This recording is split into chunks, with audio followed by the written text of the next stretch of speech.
There is no magic retirement number. And once you understand why, retirement planning gets a lot less stressful. Most people are chasing a retirement number they pulled from a headline, a calculator, or a friend at work. And that's exactly why retirement planning feels overwhelming. In this video, I'm going to show you how to think about your own retirement number based on income, taxes, and real-world planning, not just guesses. Here's exactly what we're going to cover. First, I'll explain the 4% rule, where it actually comes from, and how to think about your own portfolio withdrawal rate. We'll touch on the impact of portfolio allocation, then we'll talk about taxes and why two people with the same savings can have very different retirement outcomes. And finally, I'll walk through real retirement scenarios so you can see how various factors like pensions, Social Security, investment performance, and longevity impact our plans in practice. So instead of chasing a random number, we need a framework. And before we go any further, I'm Alan with Michelle Wealth Management, and if you're looking to build wealth and navigate your finances with more confidence, that's exactly what we're here for. So before we jump in, this video is for general education content and not personalized investment advice. So let's go ahead and get into the guideline many people have heard of and the 4% rule. A lot of retirement planning conversations start with the 4% rule, but there's commonly misunderstanding around it. So I want to break this down in more detail. At a high level, the 4% rule says that you could withdraw 4% of your portfolio in the first year of retirement, adjust that amount for inflation each year, and the portfolio would have a high probability of lasting for a 30-year retirement. For example, if you have $1 million saved, you'd withdraw $40,000 in year one, then increase that amount for inflation each year going forward. The 4% rule comes from the Trinity study, which analyzed decades of market history to see how different withdrawal rates and different stock-to-bond portfolio ratios performed. One of the most cited scenarios used a 50-50 stock-to-bond portfolio, adjusted withdrawals for inflation, and looked at a 30-year window. In that scenario, the portfolio survived 96% of the time, and in many cases, it actually grew. In fact, if you followed the 4% rule, and I'm going to show some data here posted by the Financial Planning Association, testing the Trinity study using market data from 1926 through 2009, the median value of a 75-25 stock-to-bond portfolio would grow to nearly 6 times its starting value at the end of 30 years. See the cell highlighted on the table. While the median value of a 50-50 stock-to-bond portfolio, which is more stable, would still grow to nearly 3 times the original value. That doesn't mean retirees should expect this. It simply shows how conservative the rule often was historically. And again, I want to emphasize these outcomes reflect historical market data and will not occur in every environment. But it's important to understand this. The 4% rule also failed for retirees starting in the mid-1960s. And that's why this is a guideline, not a guarantee. And this is the danger zone that most planners worry about. Now, the authors of this study, as well as critics of a strict 4% withdrawal rate, point out that being able to make course corrections and continually update the plan are important. So understanding your account situation and building flexibility into the plan can be key. In real life, you wouldn't spend the same amount every year. Some years you might withdraw 3%, some years it might be over 5%. Your spending is naturally going to adjust based on markets, lifestyle changes, health events, and travel years versus quieter years. That flexibility is what makes a retirement income plan sustainable. There's another retirement concept that coincides with this that doesn't get talked about enough. Are you planning for capital preservation or capital depletion? Capital preservation means you want your portfolio to last indefinitely, potentially leaving money to heirs or charity. Capital depletion means you're comfortable gradually spending down the portfolio over your lifetime. Maybe you spend more on yourself or make more of those gifts and donations throughout your life. This isn't just a math decision, it's a values and comfort decision. This is one of the first conversations I have with clients because it changes every assumption that follows.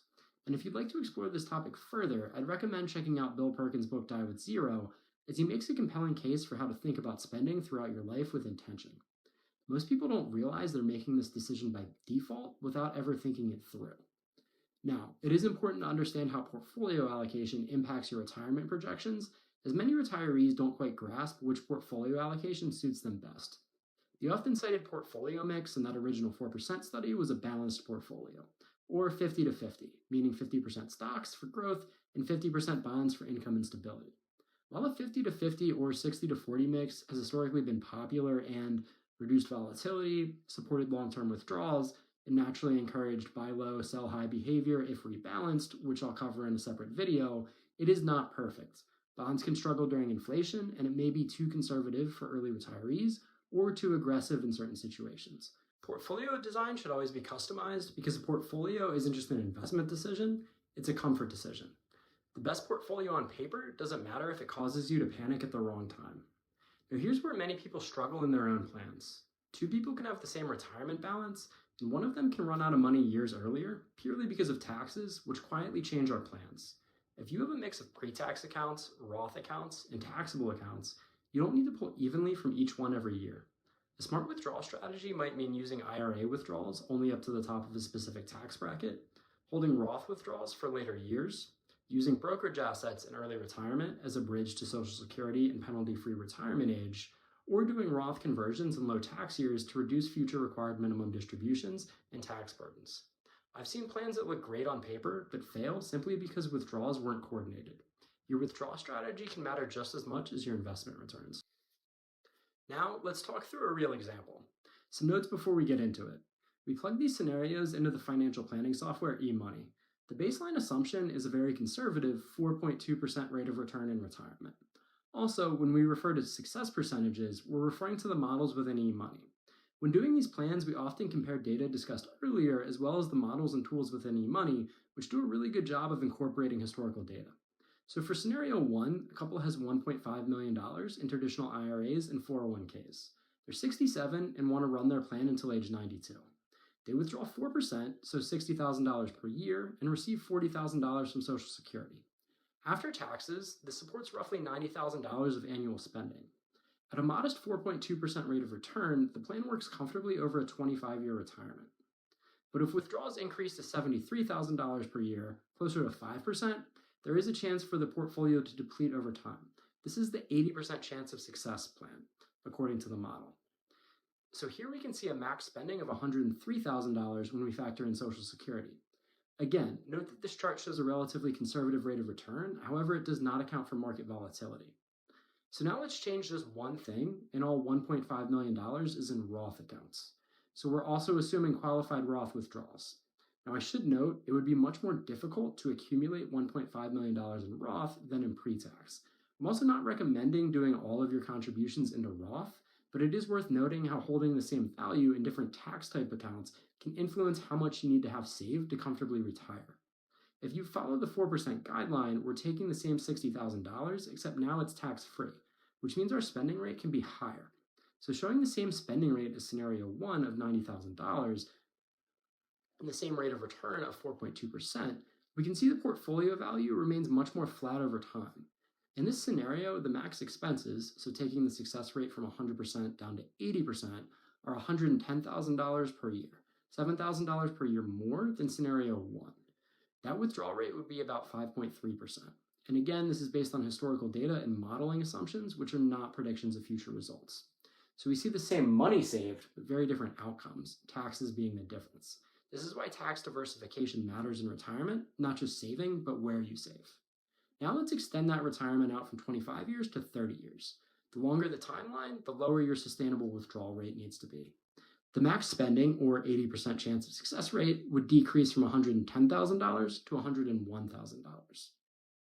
So now let's look at someone with a pension and Social Security covering most of their expenses. If guaranteed income covers $75,000 of a $100,000 per year lifestyle, you'd only need $25,000 per year from investments. Using the 4% guideline, that's only $625,000 needed. If we were to use a 5% withdrawal rate, that would be $500,000 that would need to be saved. This showcases that you may not need millions to retire comfortably, depending on your spending and pension projections. Another thing worth noting here that's commonly missed is that while Social Security benefits increase with inflation, pensions and annuities might not. That's why it's important to understand this as we evaluate within the context of our own plans. So now let's move to early retirement. If you're retiring in your 40s, you may need your portfolio to last 50 plus years. Early retirement often means lower withdrawal rates, more growth-oriented portfolios, and careful tax and account access planning. See, if we were to use a 3% withdrawal rate for someone retiring in their 40s who needs to cover $75,000 per year of spending through their investments, they would need $2.475 million saved in their investment portfolio. And in the same way we would need a more conservative withdrawal rate for a longer retirement, we can generally get more aggressive with our spending the later into retirement we go, or the later on we retire. It's also worth noting that many people tend to spend more early on in retirement and then see their spending taper off, which is something worth factoring into our plans.